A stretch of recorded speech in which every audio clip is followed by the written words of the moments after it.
What's good, guys? LM7 here, back again, reviewing another Lego Star Wars set. This time we're gonna stop doing some promotional sets and look at regular sets that came out in 2024. So the first one on our agenda is set 75-373, Ambush on Mandalore Battle Pack. So this is obviously right from the season finale of The Mandalorian, and it comes in at 109 pieces, ages 6+, and cost $19.99 in the US, and I think $24 or $27 in Canada, and we'll talk about that in a minute. But you get 4 minifigures, and we'll look at those in a second. And I mean, admittedly, the box art is actually pretty cool on this one.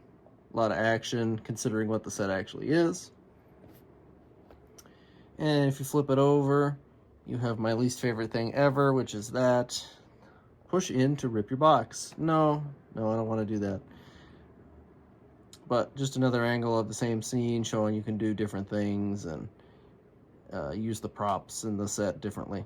Not too many features, but enough features for a battle pack. Okay, so here is the instructions, and while I find the last page of that, let's talk about the $20 price tag. We don't like that, admittedly. So 55 pages, so pretty small build. 20-30 minutes. If you're more experienced building, way less than that. The other set, the Imperial Transport and Rebel Scout Speeder that I reviewed before, both of their books were 55 pages long and at least 200 pages, so this one you'll breeze through. But, so when we talk about the $20, it also has on the back, combined sets to expand, play. That's cool. Of course we like that, and there's different ways you can do that with a bigger set that we'll review in a minute, or you can get multiples of this set. I don't know why you would put it like that. They look, identical when you put the sets like that, but to each their own. You can add more. That's a good selling point on a battle pack, I will admit. But $20 is really pushing it on battle packs. Don't like that. It's just too much. I know back in the day when I first started, battle packs were $10, and that's probably where my mindset is, just in general. But like 20, really? Twice as much money for sometimes even less content? Because let's look at the set briefly. It's a bunch of rocks this time. It's not even a ship or anything. So 100 pieces for $20, even if you overlook the price per piece thing, which doesn't always mean everything, and it's, weight-based and all that fun stuff. But really, $20? You're paying $20 for the minifigures, essentially, in this set. Some battle packs are better than others, but this one is definitely, oh, you liked The Mandalorian? Here's some cool minifigures. That'll be $20.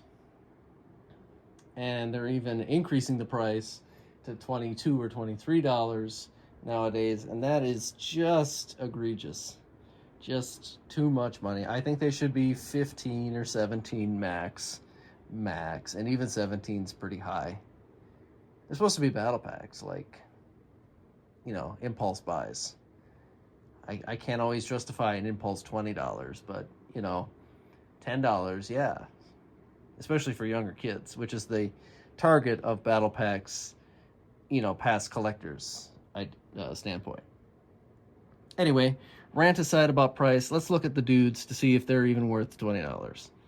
So you get a Mandalorian warrior, and he's got some good printing, honestly. He's got foot printing, which is pretty nice for a battle pack. No arm printing, but that's okay. The new machine-ish gun type blaster. I say new because they usually have the other type of blaster that the Imperial Commandos are holding. Same, you know, Jango Fett helmet. No face on this one, which is a little unfortunate, but you know, is a battle pack, so faceless army building, I guess. Overall, pretty decent. I do like the darker chrome-ish jetpack. That's a nice addition, just a nice piece to have. And then you also get a Mandalorian, a Mandalorian Night Owl, which you can tell is different based on how the helmet is printed. In the show, the female Mandalorian helmets are more narrow than the bulkier male versions, so they tried, but it's still the same piece, so it's not super noticeable here. Again, no face printing or anything, and pretty much the same printing. Well, no, I guess I lied there. They are moderately different printing. The knee pads and then the chest are different, I suppose. And then the same jetpack, and there's back printing on both of them, but it's not super worthwhile to show just because of the jetpacks and stuff. This is what if I was just a regular collector, would get, because I love the Imperial Commandos. That might just because my favorite is the Death Trooper, and they use the Death Trooper helmet mold to make these guys, and I think it looks nice. Just my personal opinion. And they come with little backpacks with the printed piece here, which is always nice, and just a nice little touch. You know, their jetpacks are more modern and Imperial-esque, whereas the Mandalorians have an older type style jetpack. But he's got good printing, and they also do not have any face printing, which is unfortunate because I was just talking in another video. I liked that they give the Imperial Stormtroopers, you know, personalities nowadays, but apparently these guys don't matter. I get it, army building, but it's not a huge thing to change the face printing instead of just a black head. But I guess they already used it twice. Why not just throw 4 of them in there? Cut down on your, 4 cents of production materials. Okay, so let's look at the actual set. So right there, if you liked the minifigures and want to, collect an army of Imperial Commandos or Mandalorians, there's your $20 right there. But moving on to the build part of the set, you got this little movable cannon. There's really nothing to it, just a couple legs, 3 pieces to build the base, and then it's a stud shooter. Nothing crazy for that. There isn't even really a way for your dude to hold on in any way, so it just kind of sits there, and I don't generally like that in sets because it's hard to display when you have just random pieces all over and they're not significant builds, So the main part of the build is this little rocky alcove that the Mandalorians come out, hypothetically, and get ambushed by the Imperial Commandos. And, oh, that piece didn't come off. Well, I guess that piece is living there now. So another, I guess one of the highlight features of the set is you get this little box. And if you totally rip the box to pieces, which is not what they want. Anyway, if you open the box, they give you a couple thermal detonators that are printed, which is nice. There technically is only supposed to be 1, but they always give you a bonus one, so I always put 2 in there. And I just put that piece there, but technically you can put it wherever. It's just a supply box. I don't know why there would be a supply box there, to be honest. I know it's to add fun for play, but realistically, who's the box for it? The Imperials didn't put it there. The Mandalorians didn't put it there. Whatever. Semantics. So the set itself is really just a bunch of rocks. That's really all it is.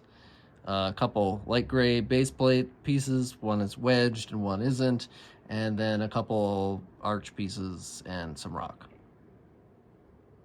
You have a clip here, and in the next set I review at some point soon down the line, I'll show it connect to the bigger set, which is nice. And you also have it on this side, which is the bar version, so you can keep going and going and going.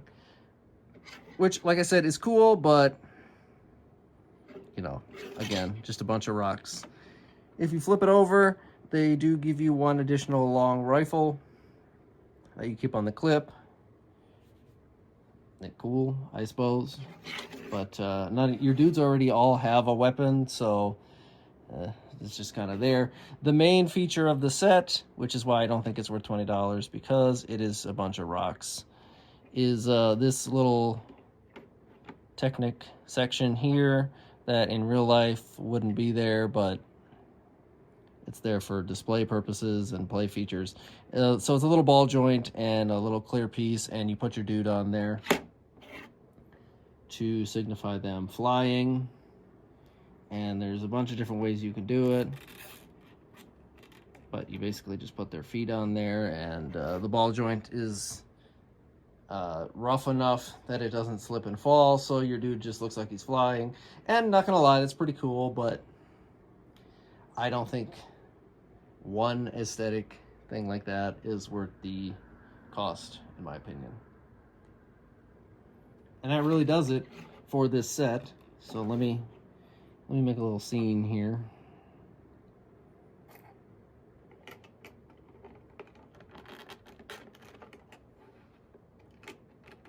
Just for funsies. And then we'll wrap it up. So, I know I sounded moderately critical on this one, just because I think it's too expensive and whatnot. But it's not a terrible set. I just, nowadays, if you're going to spend $20 or more, I'd rather get a bigger set that isn't just rocks. I know this came out, you know, when the Mandalorian was still hype, so it probably did wonders for selling it, but later collectors will probably skip this, even if you do see it on sale. If you see it on sale for $10, I'd recommend it. $15, probably. But right now, as it stands, it's a little too expensive. Minifigures are good, I will admit, but for rocks, I don't know. For $20, I kind of just need something more, I guess. Honesty. Anyway, that'll do it for this set. Thanks for watching. Please leave a like, comment, and subscribe and all that fun stuff. Tell me what you think. Is it worth it? Is it not worth it?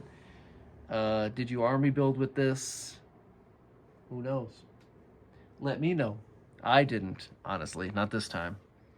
Sometimes I do. But that'll wrap up this video. Thanks for watching, and I'll see you guys again next time.